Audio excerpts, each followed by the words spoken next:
All right, so world's most boring topic, regulation, but it's super important for our industry, as we know.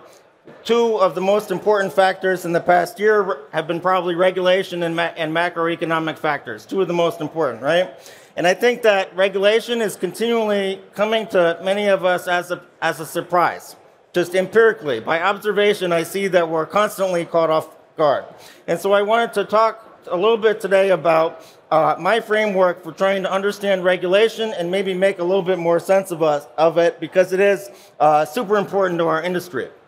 Now, initially I had a quote from Confucius here to demonstrate that regulation is a pretty complicated topic that we've been talking about and thinking about for thousands of years. But I couldn't resist. This is a quote actually from Gary Gensler's confirmation hearing, showing how, at least at one point, he was a lot more open-minded about our industry, as we know, right? He was a professor at MIT who did a lot of work related to digital currencies, and at least at one point, he had more of an open mind. So let's try to understand why, when Gary actually went on the job, his mindset shifted. Let's try to understand why we're not getting a fair handshake. That's my purpose today.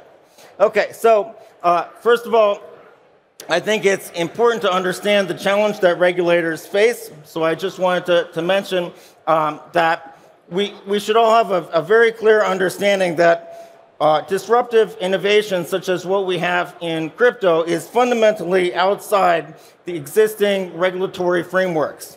And so entrenched power interest will continuously be trying to put us back in that box, but we should understand that it's really a very difficult challenge to try to regulate an industry that's as new and disruptive as what we have here. So I just wanted to first give a shout out to that challenge.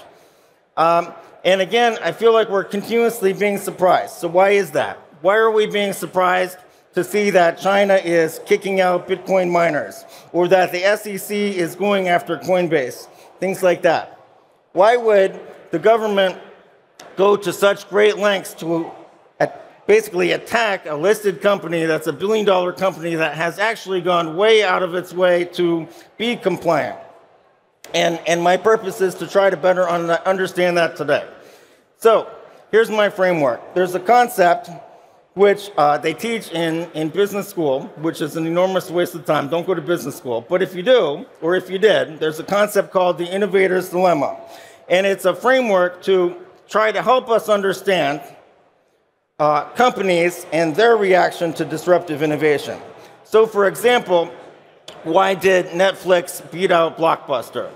Why was Amazon able to compete so successfully against companies like Walmart when they didn't have the advantages of an existing business and unlimited capital to spend and things like that? So I think that there are powerful incentives at play that create this innovator's dilemma. It's a well-understood phenomenon, right? Companies are trying to protect their cash cow, number one. Number two, when disruptive innovation first happens, it happens in very small ways that scale very fast. If you're a company like Walmart, if you're a company like Blockbuster, two famous examples of innovator's dilemma traps, you first are looking at disruptive innovation when it's 0.1% of your total revenue or even less.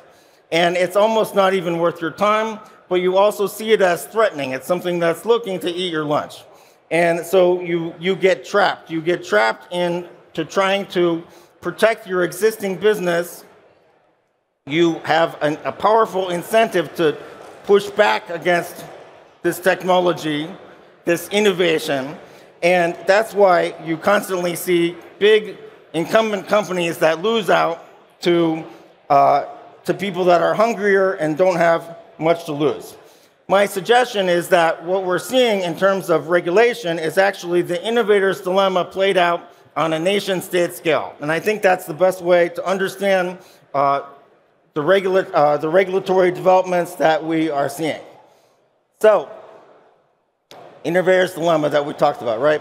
So let's talk about the importance of finance in the United States.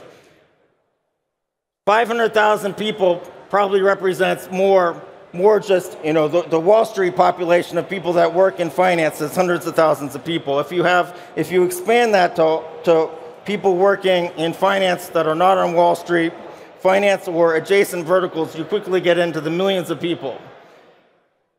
$3.59 trillion.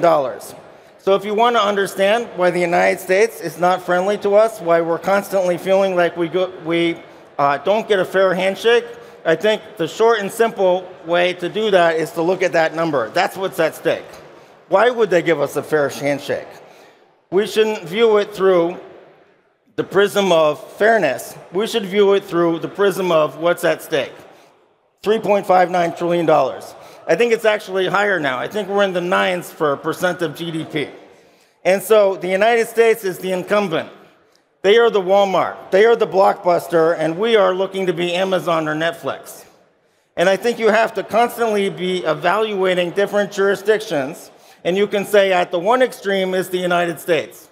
That's IBM or Walmart, or again, Blockbuster. We're the Blockbuster. Every country around the world is somewhere on that continuum, with the United States all the way to one side as Blockbuster. And the closer you get to finance being the incumbent, the less likely you are to get a fair shake. And we should not expect that to happen. Even as some Wall Street players start to get very incentivized to participate in our economy, as with the Bitcoin ETF proposals, the overwhelming momentum will still be to push back, push us further out. If you can even slow our momentum for a year or two, that's hundreds of billions of dollars for existing players. That is what's at stake. And that is why we will not get a favorable handshake. So similarly, there are other types of incentives at play. So countries that have closed currency regimes, countries that do not have a free float, like China and India, are far less likely to give us a fair handshake. And we should just be aware of that. There's just no way it's going to happen. So, where should we look? So, in addition to the percent of GDP, it's true that we can also look in terms of willingness to innovate. And so I would kind of start here. The UK, the US, and mainland China, for the foreseeable future, are where we are least likely to get a fair handshake. Countries that have a greater percentage, countries that are more mature in terms of their existing financial base and have a greater willingness to innovate, that's our sweet spot for what I would term as conservative but favorable regulation. Conservative but favorable. Incremental, fair, incremental progress can be made there, and we can get a fair handshake. Dubai, Singapore, and Switzerland. Where are we going to get the doors opening to us? Come on in, set up shop. We want you to come. That's going to be only from countries that are extremely high on willingness to innovate and do not have existed and are not an existing financial powerhouse. So hopefully we will see more El Salvadors, and that's where the big breakthroughs could happen. Okay, so that's just my quick and dirty way about how I think about crypto regulation and how we can better understand what's going to be, where we can get a fair handshake, where we can have results that are favorable to us, and where we are likely to just be wasting our time. Because the fact is that we could all be spending hundreds of hours with lobbyists every day in DC. We're not going to get anywhere because of that $3.59 trillion number. 4 things: disrupting, dilemma, incentives, and adoption, and innovators' dilemma. And that's my suggestion about how we can view regulation, where we can get favorable treatment, and where we should maybe just not expect anything that's going to be good for us in the next 3 to 5 years unless we absolutely force it to happen. Thank you for your time today. Hope that framework can help you as it helps me.